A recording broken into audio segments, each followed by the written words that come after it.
দর্শক, আপনারা যারা বিশ্বের বিভিন্ন প্রান্ত থেকে দেখছেন, আপনাদের সবাইকে জানাচ্ছি শুভেচ্ছা। পলিটিক্যাল থটের আজকের বিষয় আমরা নির্ধারণ করেছি আন্দোলন, উন্নত রাজনীতি এবং বাংলাদেশ নির্বাচন। এবং আজকে এই বিষয়ে কথা বলার জন্য আমি স্টুডিওতে আমন্ত্রণ জানিয়েছি ব্যারিস্টার শিহাবুদ্দিন খান, যিনি ছাত্র জীবনে ছাত্র রাজনীতি করেছে এবং তুখুর ছাত্র নেতা ছিলেন, এবং বর্তমানে সিনেট সদস্য জাহাঙ্গীরনগর বিশ্ববিদ্যালয় এবং ঢাকা 19 আসনে বিএনপির মনোনয়ন প্রত্যাশী। জনাব শিহাবুদ্দিন, স্টুডিওতে আপনাকে আমন্ত্রণ জানাচ্ছি। কেমন আছেন আপনি? অনেক ধন্যবাদ। অনেক ধন্যবাদ রেজাউল করিম ভাই। আজকে যে আমি বিষয়টি নির্ধারণ করেছি আন্দোলন, উন্নত রাজনীতি এবং বাংলাদেশ নির্বাচন। আন্দোলন সম্পর্কে যদি বাংলাদেশের আন্দোলনের ইতিহাসটি যদি আপনি বলতেন, যে আমরা দীর্ঘদিন যাবৎ 200 বছর আমাদেরকে ব্রিটিশরা শাসন করেছে। তারপর পাকিস্তানিরা আমাদের 23 বছর শাসন করেছে। তারপর ৭১ দেশ স্বাধীন হলো, তারপর ৯০ গণঅভ্যুত্থান হলো, ২৪ অভ্যুত্থান হয়েছে। এই যে আন্দোলনের ইতিহাস, এই ইতিহাস সম্পর্কে যদি পলিটিক্যাল থটের দর্শকদের বেশি বলতেন। ধন্যবাদ রেজাউল করিম ভাই। আজকে আপনার এই অনুষ্ঠানে খুব মূল্যবান বিষয়ে কিছু আলোচনা করবার সুযোগ দেওয়ার জন্য আপনাকে আবারও ধন্যবাদ জানাচ্ছি।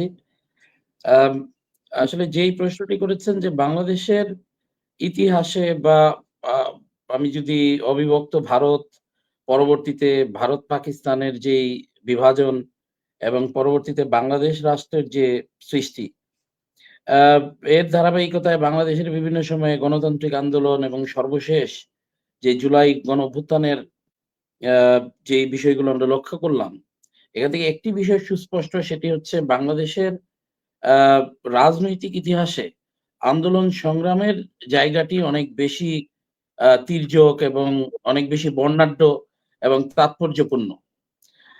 রেজাউল করিম ভাই, আমরা জাস্ট আজকে তো 15 তারিখ অগাস্টের, আপনি গতকালকে ছিল 14 তারিখ অগাস্টের, যেখানে বাংলাদেশ জাতি রাষ্ট্রের যেই প্রথম আমরা যে ব্রিটিশ সাম্রাজ্যের থেকে যে প্রজা থেকে নাগরিক হয়ে উঠবার যেই ইতিহাসের জায়গা, সেটি আপনি জানেন যে 1947-এর 14ই অগাস্ট এই পাকিস্তান রাষ্ট্রের যে জন্ম, সেখানে সেই পূর্ব এবং পশ্চিম পাকিস্তানের যেই সৃষ্টি, সেই জায়গা থেকে যদি আমরা দেখি যে বাংলাদেশের যেই আমরা, যদিও এটার রাজনৈতিক বিশ্লেষণের জায়গায় 47-এর ইতিহাসে মত ভিন্নতার জায়গা আছে, কিন্তু এই কথা সত্যি যে 200 বছরের যে পরাধীনতা, প্রজা সর্বস্ব যে আমরা যেই রাষ্ট্রের বংশীদার ছিলাম, সেখান থেকে আসলে একটি স্বাধীন রাষ্ট্রের উদ্ভব হয় 1947 সালের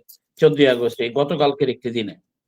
সেখানে আমরা দেখলাম যে পাকিস্তান জাতি রাষ্ট্র তৈরি হওয়ার পরে, যদিও সেটার মধ্যে দ্বিজাতি তত্ত্বের ভিত্তিতে কিছু রাজনৈতিক সিদ্ধান্তের বিষয় ছিল, সেগুলো সেই সময় সঠিক কিংবা ভুল এই জাতীয় রাজনৈতিক বিশ্লেষণ তো চলমান থাকবেই। যে কোনো রাজনৈতিক সিদ্ধান্তের বা যে কোনো রাজনৈতিক ঘটনারই যেমন সমালোচনা থাকে, সেগুলোর আবার প্রশংসাও থাকে।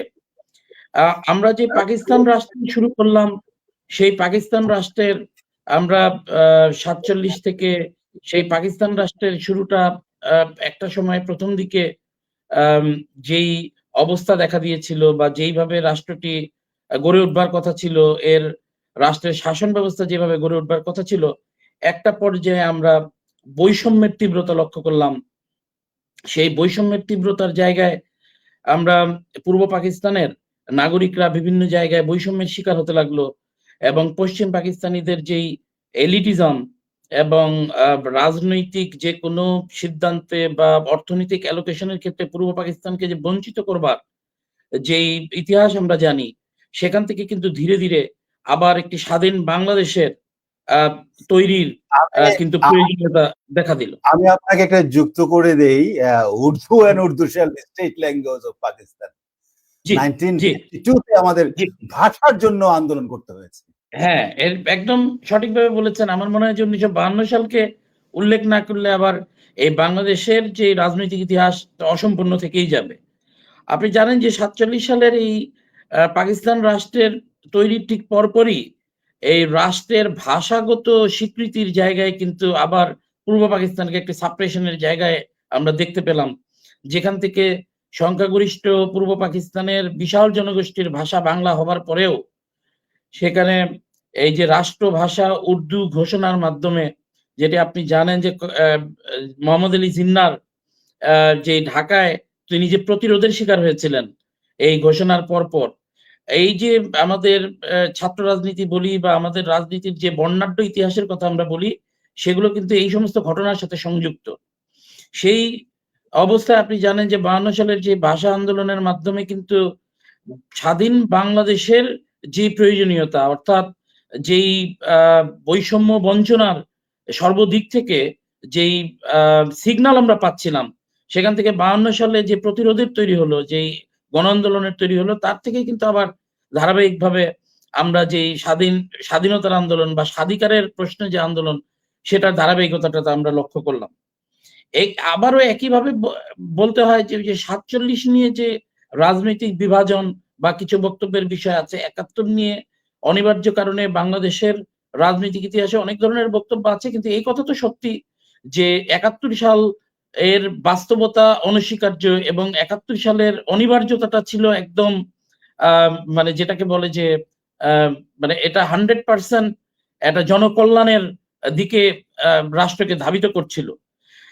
সেই সময়কার রাজনৈতিক নেতৃবৃন্দের ভূমিকা কিংবা 71 সালে যুদ্ধকালীন সময়ে রাজনৈতিক নেতৃবৃন্দের ভূমিকা আমরা এই পর্যায়ে এসে, বিশেষ করে এই জুলাই গণঅভ্যুত্থানের পরে যেই স্বাধীনতা, যেই ইতিহাস বিকৃতির চর্চার থেকে বেরোয় আসার যে সুযোগ তৈরি হয়েছে, সে জায়গায় আমরা জানি যে 1971 সালে আমাদের যে আওয়ামী লীগের তখনকার যেই নেতা মরহুম শেখ মুজিবুর রহমান, ওনার কিন্তু এই যে 25শে মার্চের কালোরাত্রির পরে তার রাজনৈতিক ভূমিকা নিয়ে এবং বাংলাদেশের স্বাধীনতায় যেটাকে আওয়ামী লীগ এতদিন যেই ইতিহাস চর্চার মাধ্যমে একক কৃতিত্বের যেই দাবিদার হয়ে উঠবার বা শেখ মুজিবুর রহমানকে একক কৃতিত্ব দিয়ে দেবার যে বিষয়টি আমরা খেয়াল করছিলাম, হ্যাঁ, এবং ওই জায়গায় কিন্তু এখন আমাদের কিন্তু একটা বলবার সুযোগ এসছে যে আপনি জানেন যে ওই 71 সালের এই যুদ্ধের শুরুর মুহূর্তে সেই চট্টগ্রামের যেই বিএনপির যিনি প্রতিষ্ঠাতা শহীদ প্রেসিডেন্ট জিয়াউর রহমান সাহেবের সেই সময় প্রতিরোধ এবং বাঙালি রেজিমেন্টের পক্ষে সর্বপ্রথম এই যে সেনা কর্মকর্তা হিসেবে উনি যে প্রতিরোধ তৈরি করেছিলেন এবং কালুরঘাটে যেই স্বাধীনতার ঘোষণা দিয়েছিলেন, যেই স্বাধীনতার ঘোষণা ওই সময়কার, এটাকে আমি বলি যে একটি নিরপেক্ষ শিক্ষাবিদ, ইতিহাসবিদদের বিভিন্ন বর্ণনায় লেখা এসছে যে সেই স্বাধীনতার ঘোষণার যে কালুরঘাটের জিয়াউর রহমান সাহেবের যে স্বাধীনতার ঘোষণা, সেটার স্ফুলিঙ্গ সারা বাংলাদেশ ব্যাপী যেভাবে ছড়িয়ে গিয়েছিল এবং সেখান থেকে যে স্বাধীনতা যুদ্ধে ঝাঁপিয়ে পড়ার অনুপ্রেরণা বাংলাদেশের মানুষ পেয়েছিলেন, এর ধারাবাহিকতায় কিন্তু আমরা 16ই ডিসেম্বর এই দেশের আবার একটা বিজয় দেখতে পাই। খুব দুর্ভাগ্যজনক ভাবে এটা বলতে হয় যে স্বাধীনতার পরপর যেই শোষণ বঞ্চনার থেকে মুক্ত হবার বাংলাদেশের মানুষের যে জনাকাঙ্ক্ষা ছিল, সেটি প্রথমেই মুখ থুবড়ে পড়ে। আপনি জানেন যে বাংলাদেশের স্বাধীনতার সর্বকৃতিত্ব যাকে দেওয়া হয়েছিল, তার শাসনামল কি দুর্বিষহ শাসনামল বাংলাদেশের স্বাধীনতার পরপর আমরা দেখেছি। সেখানে লুটতরাজ, দুর্নীতি, রাহাজানি এবং আওয়ামী লীগের দুর্নীতি অপশাসনের কারণে যে দুর্ভিক্ষ এবং সেই দুর্ভিক্ষের ধারাবাহিকতায় এই দেশের মানুষের যে নাবিশ্বাস উঠেছিল, সেই বাস্তবতায় আমি এটাকে সঠিক বেঠিকের জায়গায় না গিয়ে আমি বলি যে যেই রাজনৈতিক পট পরিবর্তন ঘটলো 75 সালে, সেই পট পরিবর্তনের পরে অনেক ঘটনাবহুল সময়, আসলে এই আলোচনায় সবকিছু ফ্র্যাকশন ওয়াইজ বলা সম্ভব নয়, বাট আমি শুধু এই জায়গাটা একটু কানেক্ট করতে চাই যে এরপরে কিন্তু আমরা এক মহানায়কের আবির্ভাব দেখলাম বাংলাদেশের রাজনীতিতে, এক মহানায়কের আবির্ভাব, যেই মহানায়ক যেই স্বাধীনতার প্রশ্নে জনআকাঙ্ক্ষার যেই জায়গাটি ছিল, সেই জনআকাঙ্ক্ষা যিনি ধারণ করেছিলেন, সুশাসন প্রতিষ্ঠা করেছিলেন, রাষ্ট্রীয় পর্যায়ে দুর্নীতিকে যিনি কঠোর হস্তে দমন করার নীতি গ্রহণ করেছিলেন, সেই শহীদ প্রেসিডেন্ট জিয়াউর রহমান সাহেব। দেখেন আমাদের রাজনীতির, আমাদের কত কপাল খারাপ এই জাতির, তাকেও কিন্তু ষড়যন্ত্র করে হত্যা করা হয়েছিল। এরপরে তো বাংলাদেশের আরো রাজনৈতিক ইতিহাস আছে, জুলাই পর্যন্ত যদি আবার সময় সুযোগ পাই আবার হয়তোবা সেগুলো বলবার জি, সুযোগ জি, পাবো। আসবো আমরা। আমি আপনার কাছে জানতে চাই, আপনি বলছিলেন ৪৭, ৫২, ৫৪, ৬৯ এর গণঅভ্যুত্থান, ৭০ এর নির্বাচন, ৭১, তারপর ৯০ এবং ২৪।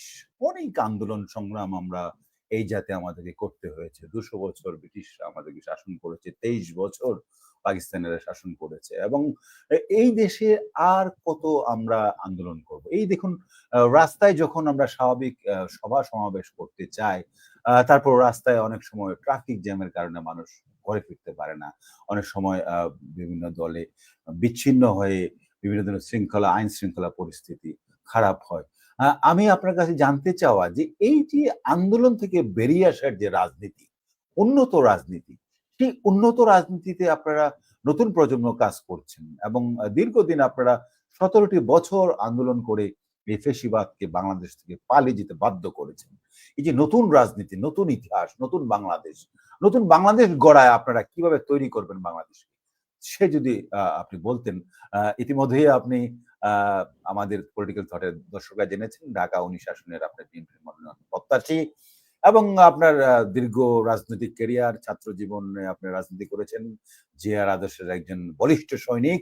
আপনি যদি বলতেন যে আপনার স্বপ্নগুলো আমাদের পলিটিক্যাল থট এর দর্শকদের জন্য।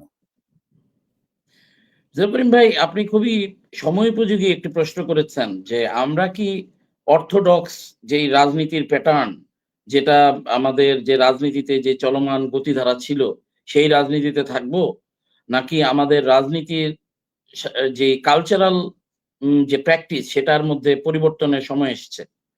আমি একজন আম অপেক্ষাকৃত তরুণ একজন আম আ পে পেশাজীবী এবং রাজনৈতিক কর্মী হিসেবে আমি মনে করি যে যেখানে উন্নত বিশ্ব তাদের রাজনৈতিক কর্মসূচি, কর্মকাণ্ডে যেই আধুনিকায়ন এনেছে, জনদুর্ভোগ কমানোর যে নীতি গ্রহণ করেছে এবং যেই রাজনীতির মধ্যে যে স্মার্টনেস আ এসেছে, সবকিছুতে জনকল্যাণের যে রিফ্লেকশনস টা আমরা দেখতে পাই, সেই রাজনীতির দিকেই আমাদের ধাবিত হতে হবে।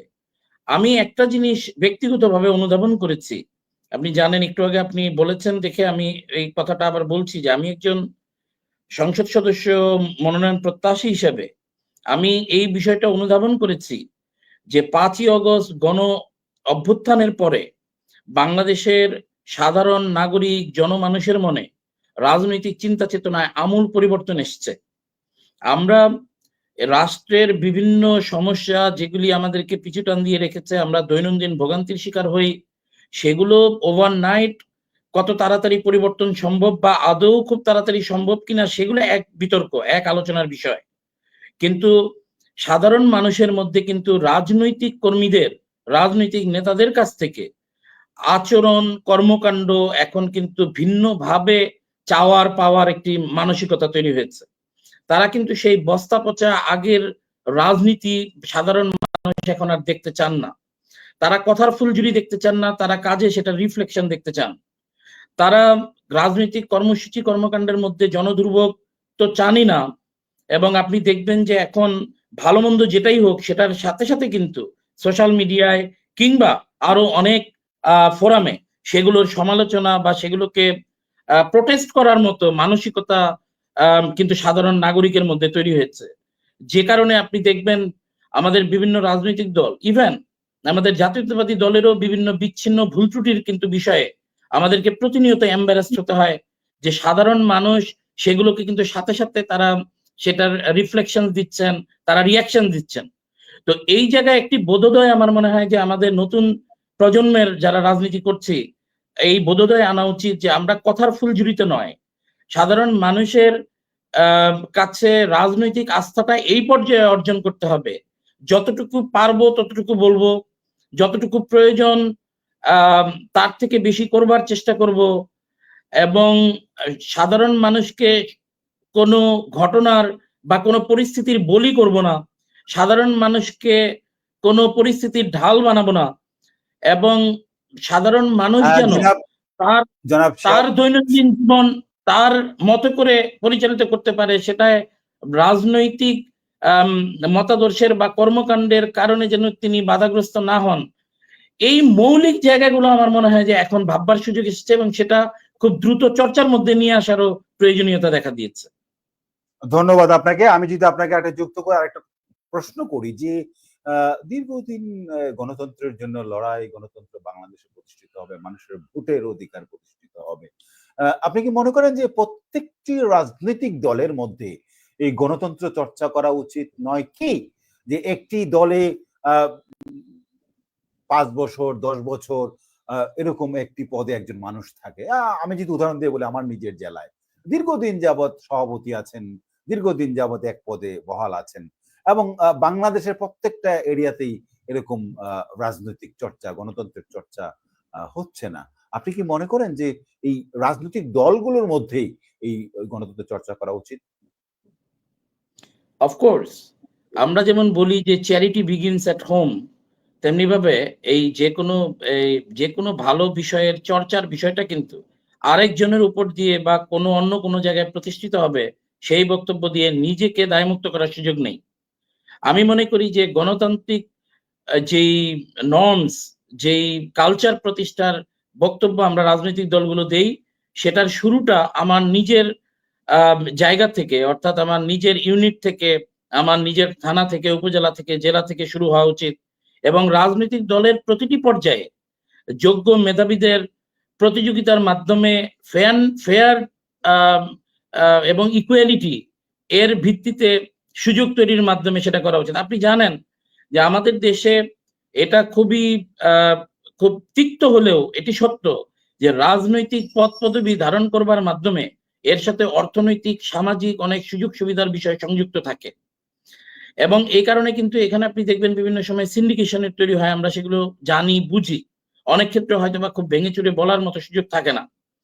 একটি জেলায় বা একটি থানায় যদি সুদীর্ঘকাল ধরে কোন একজন ব্যক্তি, আমি বলছি না যে এই ক্ষেত্রে মানে সব ক্ষেত্রেই সেটার পরিবর্তনযোগ্য হবে এরকম না, হয়তোবা অনেক আনপ্যারালাল নেতা থাকতে পারেন যিনি অনেকদিন ধরে নেতৃত্ব দিবেন একই পর্যায়ে থেকে, কিন্তু এতে তো নেতৃত্বের বিকাশ বাধাগ্রস্ত হয়।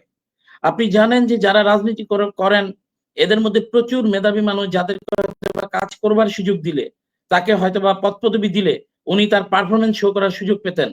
এতে যেমন একটি নেতৃত্ব বেরিয়ে আসবে। রাজনৈতিক দল বেশি সংখ্যক কর্মী এবং নেতার যোগান পাবেন এবং উপযুক্ত নেতৃত্ব বিকাশেরও পথ উন্মুক্ত হবে। তো আপনি সেটা যদি ধন্যবাদ। না থাকে, আপনি দেখবেন রাজনৈতিক পদ পদবি পাওয়ার ক্ষেত্রে যদি ডেমোক্রেটিক নর্মসটা না থাকে তাহলে কিন্তু সেক্ষেত্রে ফ্রাস্ট্রেশন তৈরি হয় এবং ওই সমস্ত ক্ষেত্রে কিন্তু আপনি দেখবেন অনেক সময় খুব বিশ্রী রকমের অভ্যন্তরীণ কোন্দল থেকে শুরু করে রাজনৈতিক পরিবেশ নষ্ট হওয়ার বিভিন্ন জায়গা তৈরি হয় যেগুলো অনাকাঙ্ক্ষিত। ধন্যবাদ জনাব শিহাবুদ্দিন। আমরা বলছিলাম যে উন্নত রাজনীতির আদলে বাংলাদেশের রাজনীতি সাজানোর জন্য। আমি যদি আপনাকে প্রশ্ন করি যে এই উন্নত রাজনীতি আপনি তো দীর্ঘদিন আপনি লন্ডনে পড়াশোনা করেছেন উচ্চশিক্ষার জন্য। আ উন্নত বিশ্বের যে রাজনীতি, সেই উন্নত বিশ্বের রাজনীতির আদলে আমাদের বাংলাদেশের যে রাজনীতির প্যাটার্ন, তার মধ্যে ডিফারেন্টটা কি? আমরা ব্যক্তির চেয়ে দল বড়, দলের চেয়ে দেশ বড়। আপনার যে নেতা শহীদ প্রেসিডেন্ট জিয়াউর রহমান সে যে আদর্শ নিয়ে যে আমরা রাজনীতি করেছি বা এখনো করছি, সেটি কি চালু আছে কিনা? ব্যক্তির চেয়ে দল বড়, দলের চেয়ে দেশ বড়। আরেকটু আমি যুক্ত করে নেই যে ইতিমধ্যেই আপনারা জানেন যে এই দীর্ঘ ১ বছরে আ সরকার পরিবর্তন হওয়ার পরে বিভিন্ন জায়গায় বিভিন্ন ধরনের আমরা ক্লেইম শুনেছি, বিভিন্ন ধরনের অপবাদ শুনেছি, চাঁদাবাজির কথা শুনেছি, আমরা টেন্ডারবাজির কথা শুনেছি, আমরা বিভিন্ন ফিশিং এর কথা শুনেছি, বালুমহাল, সকল মহালের কথা শুনেছি আমরা। এই যে এগুলো থেকে বেরিয়ে আসার জন্য রাজনীতি পরিচ্ছন্ন যে রাজনীতি, সেটি কিভাবে বাংলাদেশে চালু করা যায়? আপনি উন্নত বিশ্বে ছিলেন। যদি আমার পলিটিক্যাল থট এর দর্শকদের উদ্দেশ্যে বলতেন। দেখেন, আমার ইউরোপে বিশেষ করে ইউনাইটেড কিংডম বা লন্ডনে থাকার অভিজ্ঞতার সুযোগে আমি দেখেছি যে এখানে যে সোশ্যাল ওয়েলফেয়ার এর যে কনসেপ্টটা, অর্থাৎ এই যে সামাজিক সুবিচার, সামাজিক কল্যাণ এর যে কনসেপ্টটা, তারা যেমন রাষ্ট্র ব্যবস্থায় সেটাকে ইমপ্লিমেন্ট করেছে, সেটা রাজনৈতিক পট পরিবর্তনের হলেও সেটার কোনো ব্যত্যয় ঘটে না। মানে সো ফার অ্যাজ নাগরিকের অধিকার বা তার ফ্যাসিলিটি জড়িত থাকে। এখন আমাদের দেশের রাজনৈতিক কালচারটা বিভিন্ন কারণে পলিউটেড হয়েছে। আপনি জানেন যে এখানে একটা একটা শ্রেণী রাজনীতিকে ক্যাপিটালাইজ করে এটার সাথে দুর্নীতির সংযোগ ঘটিয়ে রাজনীতিকে মানি মেকিং অথবা অন্যান্য ফ্যাসিলিটিস আদায়ের ডিভাইস হিসেবে তৈরির একটা কালচার তৈরি করেছে। এবং একটা সময় আপনি দেখেছেন এখানে রাজনৈতিক রিক্রুটমেন্টে যোগ্য মেধাবীদেরকে অনেক ক্ষেত্রে মূল্যায়ন না করে এখানে আপনি দেখবেন দল ভারী বা চ্যান্টিং পিপল, চ্যান্টিং কর্মী, মানে যারা শুধুমাত্র স্লোগান দেবেন, পেছনে হাঁটবেন, এই জাতীয় লোকজন নিয়ে রাজনৈতিক নিজের শক্তি সামর্থ্যতা প্রকাশের এই কালচারটা ডেভেলপ করেছে।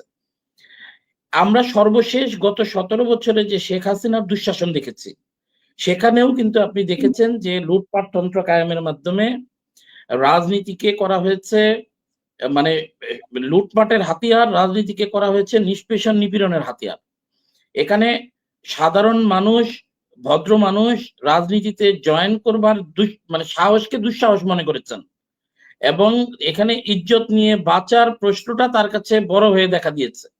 এরকম একটা বাস্তবতায় আমি আরো অনেক মানে কালচারাল সংকট আছে যেগুলোর কারণে আমাদের রাজনীতির যেই আমরা বলি যে আমাদের যে মহান নেতা শহীদ প্রেসিডেন্ট জিয়া রহমান সাহেব যে রাজনীতির যে উনি জানেন যে ওনার যে ক্যাডার পদ্ধতি, উনি যেইভাবে পরীক্ষা পদ্ধতি, ক্লাস পদ্ধতি প্রণয়ন করেছিলেন, বাস্তবায়ন করেছিলেন। 19 দফা কর্মসূচি। দর্শক, কথা বলছিলেন ব্যারিস্টার শিহাবুদ্দিন, সিনেট সদস্য, জাহাঙ্গীরনগর বিশ্ববিদ্যালয় ও ঢাকা 19 আসনের বিএনপির মনোনয়ন প্রত্যাশী। উনি আন্দোলন সংগ্রাম নিয়ে, বাংলাদেশের যে বিভিন্ন আন্দোলন সংগ্রাম সেটি নিয়ে কথা বলছিলেন, এবং তিনি উন্নত যে রাজনীতি, সেই উন্নত রাজনীতির বিষয়ে উনি কথা বলার চেষ্টা করেছিলেন। ইতিমধ্যেই ওনার স্পিচ উনি দিয়েছেন, এবং এখন উন্নত রাজনীতির যে আদলে বাংলাদেশ সাজানো সে বিষয়ে কথা বলছিলেন। বলুন জনাব শিহাব। জি, তো সেটা বলছিলাম যে এই যে আমাদের শহীদ প্রেসিডেন্ট জিয়া রহমান সাহেবের যে রাজনৈতিক, উনি যে রাজনীতির মধ্যে যে সৌন্দর্য আনয়ন এবং রাজনৈতিক কর্মীদের মধ্যে যে শৃঙ্খলাবোধের যেই চর্চাটা উনি শুরু করিয়েছিলেন এবং অনেকটাই উনি সফল হয়েছিলেন, যেই কারণে আপনি দেখবেন যে আমরা বলি যে মরহুম শহীদ প্রেসিডেন্ট জিয়াউর রহমান সাহেবের সময়কালটা কিন্তু রাজনৈতিক চর্চা, রাজনৈতিক প্রোগ্রামের ক্ষেত্রেও ভিন্নতা ছিল, যেটি অন্য কোনো সময়ের সাথে আসলে আমরা মেলাতে পারি না। তো যাই হোক, দুর্ভাগ্যবশত আমাদের রাজনৈতিক কালচারে যে পলিউশন গুলো ঢুকেছে, সেই পলিউশন গুলো যেটা হয়েছে যে এখন রাজনৈতিক একজন নেতার বা সর্বোচ্চ নেতার যদি আকাঙ্ক্ষা ভালোও থাকে, উনি যদি ভালো চিন্তা করেও রাজনৈতিক কর্মসূচি প্রণয়ন করেন, কিন্তু রাজনীতিতে যে একটা ফ্লাড গেট তৈরি হয়েছে, এবং আপনি দেখবেন যে অযোগ্য রাজনীতি থেকে সুবিধা ভোগ করবার আশায় বা রাজনীতিকে পেশা বানানোর আশায় যারা রাজনীতিতে ঢুকেছেন, এই পর্যায়ের একটি জনগোষ্ঠী কিন্তু ওই রাজনীতির একটা বলয়কে কিন্তু পলিউটেড করে রেখেছে। এই কথা তো সত্য, আমাদের আত্মসমালোচনা না করলেও কিন্তু এটা উচিত হবে না, কারণ এখন সবকিছু কিন্তু আপনি সোশ্যাল মিডিয়া, অন্যান্য মিডিয়াতে কিন্তু ওপেন। আমাদের বর্তমান সময়ে আপনি দেখবেন 16 বছরের দুঃশাসনের পরে আমাদের লক্ষ লক্ষ নেতাকর্মী বিভিন্নভাবে নিষ্পেষিত হওয়ার পরে এই যে রাজনীতির পরিবর্তনের পরে কিন্তু একটা শ্রেণী, সেটা সংখ্যায় নগণ্য হতে পারে, একটা শ্রেণীর মধ্যে কিন্তু ওই যে রাজনীতিকে ক্যাপিটালাইজ করে অর্থ আহরণ বা ইনকামের ব্যবস্থা করা, ওই জায়গাগুলো কিন্তু এই কারণে আমাদেরকে বিভিন্ন সময় বিব্রত করে। এবং ওই জায়গাটার কথাই বোধহয় আপনি বলছিলেন যে উন্নত রাজনীতি চর্চা, যে আমার মনে হয় যে এই জায়গায় ওই শহীদ প্রেসিডেন্ট জিয়া রহমান সাহেবের আদলে যেই শুদ্ধি অভিযান এবং রাজনৈতিক নেতা করবার আগে যে তাকে যে বিভিন্ন ভেটিং এর মধ্য দিয়ে, তাকে বিভিন্ন পরীক্ষামূলক পদ্ধতির মধ্য দিয়ে, প্রতিযোগিতার মধ্য দিয়ে তাকে নিয়ে আসা, এবং কর্মীদের মধ্যে ওই স্বাতন্ত্রতা তৈরি করা, তাদের মধ্যে ইমানদারিত্ব, দেশের প্রতি ভালোবাসা, সম্মান, এবং রাজনীতি যে শুধু টাকার জন্যই করা উচিত না, এটা আসলে দেশের মানুষের জনকল্যাণে করা উচিত, এই বোধগুলো জাগ্রত করবার আমি মনে করি যে খুব উপযুক্ত সময় এসছে, যেটাকে আহ, জি, হয়তো বা কার্যকর করবারও একটি সুযোগ তৈরি হয়েছে। ধন্যবাদ আপনাকে। আমরা প্রায় শেষ পর্যায়ে। এখন আমরা কথা বলব বাংলাদেশী নির্বাচন পদ্ধতি। বাংলাদেশী নির্বাচন একটি ইতিহাস বাংলাদেশের জন্য। দীর্ঘ ১৭ বছর এদেশের মানুষ তাদের গণতন্ত্র চর্চা করতে পারে নাই, ভোটের অধিকার চর্চা করতে পারে নাই। যে মটো নিয়ে, যে উদ্দেশ্য নিয়ে দেশ স্বাধীন হয়েছিল, মানুষের ভোটাধিকার প্রয়োগ করবে, মানুষ স্বাধীনভাবে কথা বলবে। দীর্ঘ ১৭টি বছর এই ফ্যাসিবাদ সরকারের কারণে মানুষ নির্বাচনে ভোট দিতে পারেনি। এখন যদি আমি আপনাকে প্রশ্ন করি যে নির্বাচনী ব্যয়, আমি ৩ টি বিষয় আলোচনা করব। নির্বাচনী ব্যয় এবং নির্বাচনী প্রার্থীর যে যোগ্যতা আ এবং নির্বাচন পদ্ধতি। আমাদের হাতে সময় তেমন নেই। আর মাত্র ১৫ মিনিট কথা বলতে পারব। আমি যদি আপনাকে বলি যে নির্বাচনী ব্যয় যদি ধরুন বাংলাদেশের নির্বাচনে যেকোনো দলের ক্যান্ডিডেট হওয়ার পরে তাকে নমিনেশন পর্যন্ত মোটা অঙ্কের টাকা তাকে ব্যয় করতে হয়। তারপর নির্বাচন করতে তারও ডাবল টাকা ব্যয় করতে হয়। আমি পরিমাণটা বললাম না, আপনিও জানেন, আমিও জানি, সকলেই জানে। এই যে মোটা অঙ্কের টাকা ইনভেস্ট করে, এটাকে একটা বিজনেস মনে করে মানুষ, যারা এমপি ক্যান্ডিডেট হতে চায়। এবং তারা নির্বাচন করার পরপরই তার মাথায় থাকে কখন আমি ২০ কোটি টাকা, ৪০ কোটি টাকা, ৫০ কোটি টাকা বা আমি যা ইনভেস্ট করেছি ১০ কোটি টাকা আমি তুলব। কখন আমি রাস্তাঘাট করব, কখন আমি অমুকের উপকার করব, কখন আমি আইন তৈরি করব, কখন আমি দেশের চিন্তা করব। ১ম এ মাথায় থাকে কোনটা? আমার নির্বাচনী ব্যয়টা আমার উঠাতে হবে।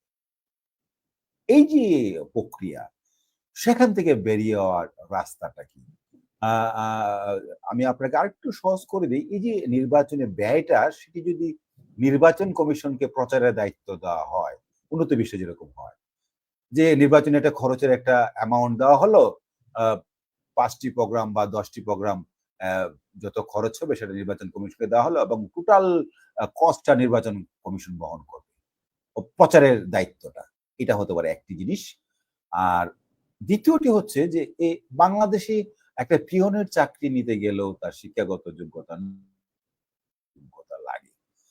কিন্তু দুর্ভাগ্যজনক হলো সত্য যে আমার দেশে মমতাজের মতো মানুষও এমপি হয়। কিন্তু শিক্ষাগত যোগ্যতা লাগে না। আপনি কি মনে করেন কিনা যে এই নির্বাচনে একজন যিনি আইন তৈরি করবে, বাংলাদেশের মানুষের আ একজন অনেক বড় মানুষ, তিনি বাংলাদেশ পরিচালনার জন্য আইন তৈরি করবে। আ তাকে শিক্ষাগত যোগ্যতার মানদণ্ডে আ তাকে একজন প্রার্থী হওয়া উচিত কিনা? এবং ৩য় যে বিষয়টি আমি বলার চেষ্টা করছি যে নির্বাচনী যে পদ্ধতি এবং বিভিন্ন দল বিভিন্ন ধরনের যে রাজনৈতিক পদ্ধতি রয়েছে, তারা বিভিন্ন ধরনের তাদের নিজেদের নির্বাচনী পদ্ধতি। এই ৩ টি বিষয়ে আপনি আলোকপাত করে আজকের অনুষ্ঠান আমরা শেষ করব। আপনি বলুন। শুরু করবেন জি, যে টাকার খেলাটা কিভাবে আমরা বন্ধ করতে পারি? ধন্যবাদ। আমাদের দেশে নির্বাচন মানে এখানে একটা আ আ মানে এটাকে এখন বলা হচ্ছে যে এই যেকোনো নির্বাচনে যারা বিজয়ী হবার মতো বা বিজয়ী হবার মতো রাজনৈতিক দল থেকে করেন বা সুযোগ থাকে, তারা ওই টাকাটা লগ্নি করেন। অর্থাৎ তারা ইনভেস্ট করেন।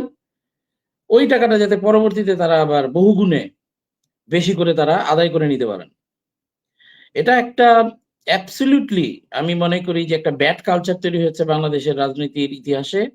যে নির্বাচনে অনেক টাকা যিনি খরচ করেন, তিনি আ আ রাজনৈতিক দৌড়ে এগিয়ে থাকেন বা তিনি নির্বাচনে বিজয়ী হবার পথে এগিয়ে থাকেন। দেখেন, এই কালচারটার কারণে অযাচিতভাবে দেশের সাধারণ নাগরিক বা ভোটারদের উপরেও একটা স্টিগমা এসছে। যে বোধহয় ভোটাররা যার কাছ থেকে বেশি পয়সা পান বা যিনি হয়তোবা আপ্যায়ন করতে পারেন, যিনি গিয়ে বেশি খরচ করতে পারেন, যিনি নগদ টাকা দিতে পারেন তাদের প্রতি। হ্যাঁ, একটি দেশে জনসংখ্যা এখানে বহুল দেশে যোগ্যতা ও মেধার কোনো মূল্য নেই। মেধার কোনো মূল্য নাই। না, ওই জায়গায় আমি আসছি। যোগ্যতার কোনো মূল্য যে নেই। একটি ঘনবসতিপূর্ণ দেশে একটি খুব নগণ্য একটি সংখ্যা থাকতে পারে, যারা হয়তোবা টাকার প্রয়োজনীয়তা তাদের কাছে আছে, টাকা দিয়ে তারা প্রভাবিত হতে পারেন। কিন্তু এই রাষ্ট্রে তো নির্বাচনী ব্যবস্থা নিয়ন্ত্রণের জন্য ইনস্টিটিউশন রয়েছে। নির্বাচন কমিশনের তাহলে দায়িত্ব কি? নির্বাচন চলাকালীন সময়ের যে সরকার ব্যবস্থা তাদের তাহলে দায়িত্ব কি?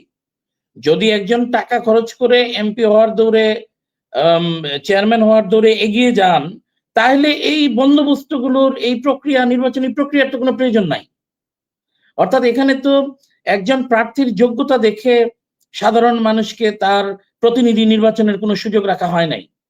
আমি মনে করি যেটা শুধুমাত্র যে ওই যে বাদ দিয়ে দিবেন, এই বাদ দিয়ে দিলে নির্বাচনী যে কি বলে ইলেকশন কমিশনে যেই বাদ দিয়ে দেওয়া হয় সেই খরচ অনুযায়ী তারা কিন্তু কাগজ দাখিল করেন, কিন্তু সত্যিকার অর্থে নির্বাচনে খরচ করেন তার থেকে অনেক বেশি। এমন ব্যবস্থা প্রণয়ন করতে হবে যেখানে ইচ্ছে করলেও একজন টাকা খরচ করতে পারবেন না। এই জন্য প্রয়োজন নির্বাচন কমিশনে এই যে ইনস্টিটিউশন গুলোতে এই যে টাকাটা খরচ করে, এই টাকাটা খরচ করা তো ইল্লিগাল। ইল্লিগাল, অবশ্যই ইল্লিগাল। এবং এই টাকাটা উনি কি পারপাসে খরচ করছেন, ইলেকশনে কেন খরচ করতে হবে? উন্নত রাষ্ট্রগুলোতে যেটা হয় যে আমাদের দেশের মতো তৃণমূলে যে ক্যাম্পেইন, এই যে আপনি যেভাবে টাকার ছড়াছড়ি একটা পর্যায়ে দেখা হয়, বা ইলেকশনের ঠিক আগ মুহূর্তে যেভাবে আমরা টাকা ছড়াছড়ি দেখি, এই বিধি ব্যবস্থাগুলো নেই কারণ তাদের ওই প্রক্রিয়ায় সংযুক্ত হওয়ারই সুযোগ নাই। আমাদের এখানে যেহেতু এই কালচার তৈরি হয়েছে, সরাসরি একজন ক্যান্ডিডেট বা তার প্রতিনিধির মাধ্যমে টাকা খরচের কোনো সুযোগ না রাখাটাই হবে এই পদ্ধতির থেকে বাঁচবার একমাত্র উপায়। এখানে ক্যাম্পেইনিং এর পদ্ধতিগুলো নির্দিষ্ট করে দিতে হবে। এখানে একটি সংসদীয় আসনে যদি এই শিডিউল ঘোষণার পর থেকে যেই সময়টা নির্বাচনী প্রচারণার জন্য পান, আমি তো মনে করি যে এখন সোশ্যাল মিডিয়ায়, টেলিভিশনের মাধ্যমে বা সরাসরি তাদের তর্কযুদ্ধের মাধ্যমে তারা যদি 5টা থেকে 10টা প্রোগ্রাম করেন, নির্বাচন কমিশনের আন্ডারে কমন প্রচারণার জায়গা থাকবে, যেখানে সমস্ত প্রার্থীদেরই সিবি উল্লেখ করা থাকবে, তাদের প্রোফাইল উল্লেখ করা থাকবে, মানুষ দেখবেন। অনলাইন যোগাযোগের মাধ্যমে নির্বাচন কমিশন প্রত্যেকটা এলাকার ভোটারদের প্রতি সেই প্রার্থীর যে প্রোফাইল পাঠিয়ে দিবেন, এবং এই যদি সোশ্যাল মিডিয়ার মাধ্যমে হয়তো বা প্রার্থী তার বক্তব্য প্রচার করতে পারেন যে আমি আপনার জন্য এই কমিটমেন্ট দিচ্ছি, সেগুলো হয়তো বা একটা রাজনৈতিক দলের নির্দিষ্ট করে এই প্রচারণাগুলো থাকতে পারে। কিন্তু এই যে বিভিন্ন জায়গায় গিয়ে আপনার কেন্দ্র স্থাপনের নাম দিয়ে, এই বিভিন্ন প্রচারণার নাম দিয়ে আপনি এই যে আরেকটা বিশ্রী কালচার হচ্ছে এই জায়গায় শোডাউনের মাধ্যমে তারা এখানে প্রচুর টাকা খরচ করে লোকজন জড়ো করেন, মানুষের মধ্যে ভীতির সঞ্চার করেন, এবং আপনি অপেক্ষাকৃত অনেক যোগ্য ক্যান্ডিডেটদেরকে তাদেরকে কিন্তু ওয়াইপ করে দেন। এবং এইটার মাধ্যমে আপনি আলটিমেটলি দেখবেন যে যখন যেটা বলা হয় যে আমাদের ইয়াতে তো একটি কথা বলাই হয় যে money is the second god, যখন আসলেই যোগ্যতা দক্ষতার এগুলোকে ছাপিয়ে টাকার দৌরাত্মটা যখন একটা পর্যায়ে গিয়ে কিন্তু যিনি যোগ্য বা অপেক্ষাকৃত অর্থনৈতিকভাবে দুর্বল তিনি কিন্তু হাঁপিয়ে ওঠেন, একজন অযোগ্য, একজন অনেক টাকার মালিক তিনি কিন্তু সেক্ষেত্রে দেখা গেল যে তার বিজয়ী হয়ে যাওয়ার সম্ভাবনা দেখা দেয়। তা আমি মনে করি যেটা আপনি শুরুতে বলেছিলেন যে নির্বাচন কমিশনের ইলেকশন ক্যাম্পেইন চলাকালীন সময়ে প্রচারণার যে পদ্ধতি চালু করতে হবে, সেখানে তাদের নিজস্ব মাধ্যমে টাকা খরচ করার যে পদ্ধতিটাকে নিবৃত্ত করতে হবে, সেটাকে বন্ধ করে দিতে হবে, এবং এটাই আমি মনে করি একমাত্র পথ। এরপরে আপনি যেটা এসছেন যে এরপরে এসছেন যে যোগ্যতার, শিক্ষাগত যোগ্যতা। আচ্ছা, সংসদ হচ্ছে আইন প্রণয়নের জায়গা। আমাদের এখানে কিছু কনসেপচুয়াল ভুল আছে, সেটা হলো সংসদ সদস্যরা ইউনিয়ন পরিষদের চেয়ারম্যান, উপজেলা পরিষদের চেয়ারম্যানের মতো এলাকায় গিয়ে বিভিন্ন কাজকর্ম করেন। একজন সংসদ সদস্যের তো কাজ এটা না। একজন সংসদ সদস্যের কাজ পলিসি মেকিং ইস্যুতে তার ভূমিকা রাখা। হ্যাঁ, সংসদীয় আসনের বিভিন্ন উন্নয়নমূলক কাজে তিনি দিক নির্দেশনা দিতে পারেন, প্রস্তাবনা দিতে পারেন, কিন্তু উনি গিয়ে একবারে তৃণমূল থেকে শুরু করে আমি যেটাকে বলছিলাম যে আমাদের যে লোকাল গভর্নমেন্ট সিস্টেমের সমস্ত নর্মস ভেঙে দিয়ে উনি মনে হচ্ছে একাই চেয়ারম্যান, একাই মেম্বার, উনি একাই উপজেলা চেয়ারম্যান, উনি একাই পৌরসভার মেয়র, এবং উনি এমপি, উনি সবকিছু।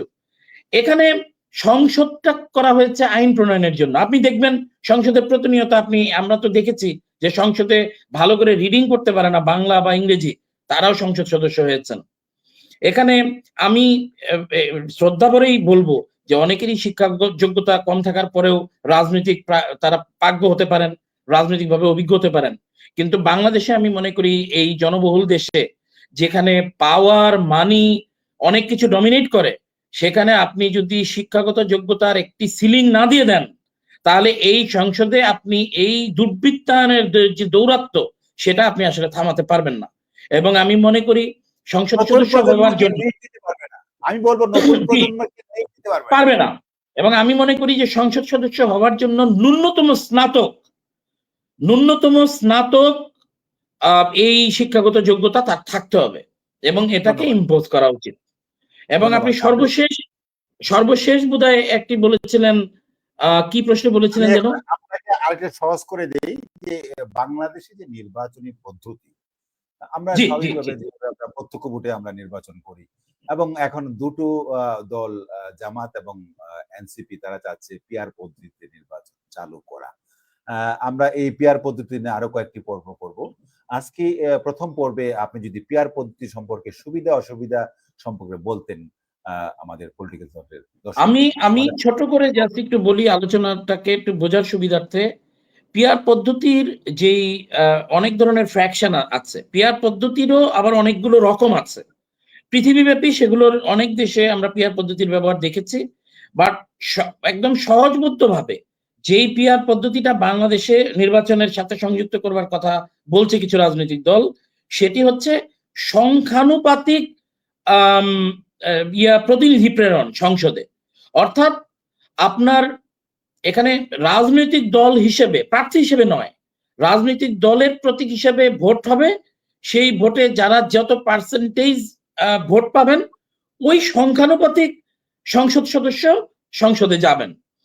এখন এই যে পিআর পদ্ধতিটা বাংলাদেশের ইতিহাসে কিন্তু প্রথম আলোচিত হচ্ছে, মানে বিভিন্ন সময়ে এটি লোকাল গভর্নমেন্টের বিভিন্ন আলাপ আলোচনায় এসছে, কিন্তু ইমপ্লিমেন্টেশনের জায়গায় এবার প্রধান দাবি আকারে এটা এসছে। এখন বাংলাদেশে এই 5ই অগস্ট গণ অভ্যুত্থান পরবর্তী সময়ে বাংলাদেশটাকে তো আমরা গিনিপিগ বানাতে পারি না, অর্থাৎ একটা এক্সপেরিমেন্টাল বাংলাদেশ তো বানাতে পারি না।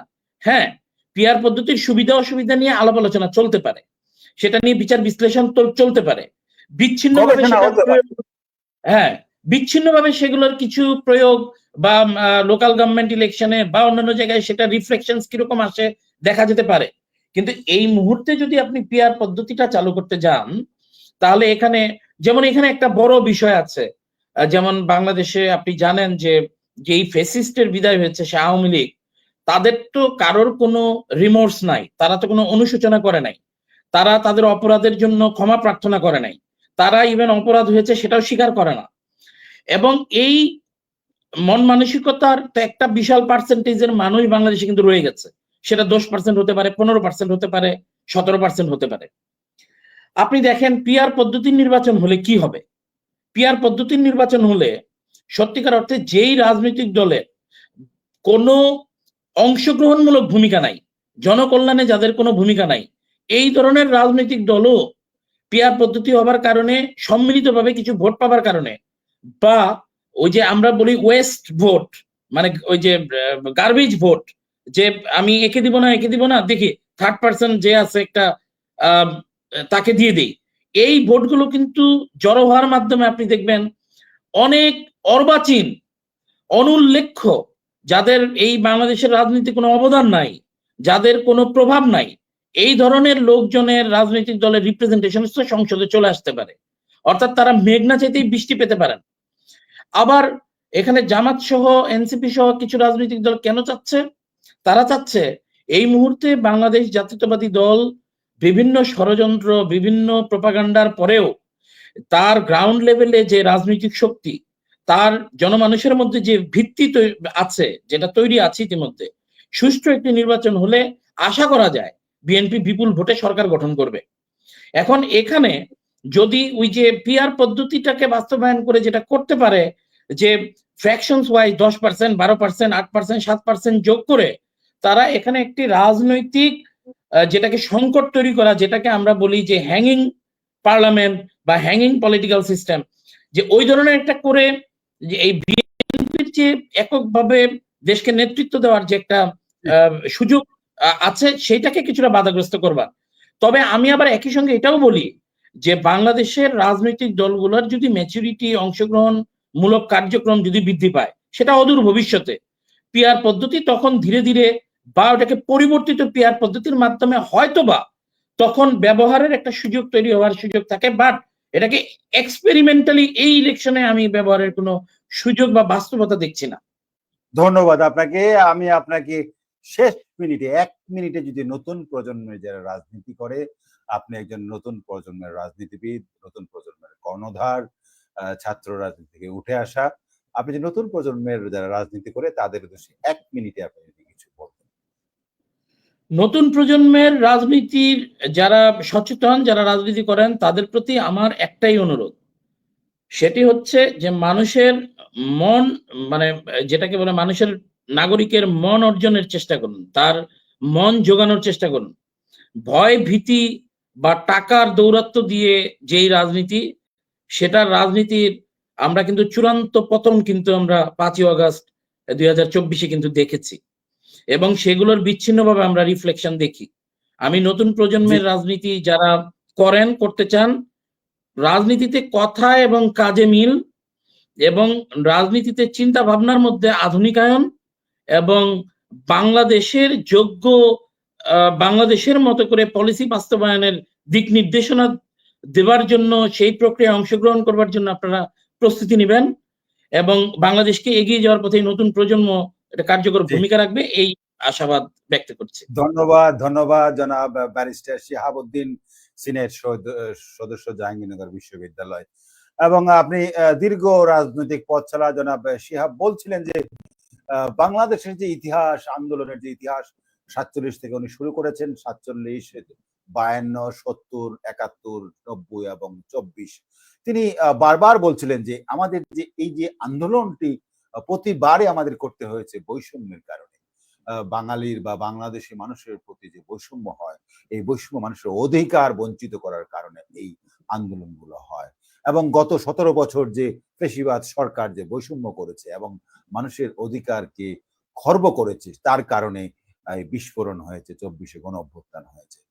জনাব শিহাব উন্নত রাজনীতির উদাহরণ দিয়ে বলেছেন যে উনি দীর্ঘদিন বিদেশে পড়াশোনা করেছেন, রাজনীতিক এই একজন রাজনীতিবিদ হিসাবে বাংলাদেশ এবং উন্নত বিশ্বের যে রাজনীতির তুলনামূলক চিত্র, সেটি তুলে ধরার চেষ্টা করেছেন এবং তিনি বলার চেষ্টা করছেন যে আমাদের যে শহীদ প্রেসিডেন্ট জিয়াউর রহমানের যে আদর্শ, সেই আদর্শ থেকে আমরা বিচ্যুত হয়ে যাই এবং আমরা ব্যক্তির চেয়ে দল বড়, দলের চেয়ে দেশ বড়, সেটি চিন্তা না করে আমরা বাংলাদেশকে আমরা ব্যক্তিগতভাবে বা দলের স্বার্থে আমরা দেশপ্রেম থেকে বিচ্যুত হয়ে বাংলাদেশকে ধ্বংসের পথে ধাবিত করি। জনাব শিহাব আরো বলছিলেন যে বাংলাদেশের যে রাজনৈতিক প্যাটার্ন, আমরা যদি উন্নত বিশ্বের আদলে যদি বাংলাদেশকে সাজাতে চাই, তাহলে আমাদের দলমতের ঊর্ধ্বে উঠে দেশপ্রেম থাকতে হবে। এবং শিহাব নির্বাচনের বিষয়ে কথা বলতে চাচ্ছিলেন যে কারা প্রার্থী হবে এবং প্রার্থীর বিষয়ে উনি বলছিলেন যে এই নির্বাচনী যারা সংসদ সদস্য হবে তারা আইন তৈরি করবে। তাদেরকে শিক্ষিত হতে হবে, ন্যূনতম স্নাতক পাস হতে হবে। এবং তিনি কালো টাকার কথা ইঙ্গিত করছিলেন যে বাংলাদেশে যারা নমিনেশন পাওয়ার জন্য বা নির্বাচন করার জন্য প্রস্তুত হয়, তারা একটা পুঁজি ইনভেস্ট করে এবং নির্বাচনের পরপরই ওনারা এই দেশকে আ ইয়ে করে তাদের ব্যক্তিগত ব্যবসায়িক খাত হিসাবে তৈরি করে তারা টাকা উদ্ধার করার চেষ্টা করে। জনাব শিহাব পরিশেষে বলছিলেন যে নির্বাচনী পদ্ধতি, পিআর পদ্ধতি এবং পিআর পদ্ধতি সম্পর্কে তিনি বলার চেষ্টা করেছেন যে এটি একটি নতুন পদ্ধতি। বাংলাদেশের মানুষ, বাংলাদেশের রাজনীতিবিদ সকলে আমরা এই বিষয়ে গবেষণা করতে হবে, জানতে হবে, বুঝতে হবে এবং যখন গণতান্ত্রিক সরকার আসবে তখন দীর্ঘ সময় পাওয়া যাবে। তখন হয়তো এই পিআর বিষয়ে চিন্তা করা যাবে। হয়তো তিনি নেগেটিভ সাইডটি বলার চেষ্টা করেছেন বেশি। যেমন যে এই একটা দল যদি এই ছোট, ছোট দল যারা এলাকায় কোনো উন্নয়নের কোনো কাজ নেই তাদের বা মানুষের উপকারে কোনো কাজ নেই। অথচ তাদের দলের আ ভোটের হিসাব করে তারা একটা বৈষম্য একটা তৈরি হয়ে যাবে এবং বিশৃঙ্খলা সৃষ্টি হবে সেটিও বলার চেষ্টা করেছেন। ধন্যবাদ দর্শক, আপনারা দীর্ঘক্ষণ আমাদের সাথে ছিলেন এবং আজকে এই পর্যন্তই। আবার কথা হবে আগামী শুক্রবার ঠিক এই সময়ে রাত ১০ টায়। সেই পর্যন্ত আপনারা ভালো থাকবেন। শুভকামনা, শুভরাত্রি। ধন্যবাদ জনাব শিহাব। ধন্যবাদ।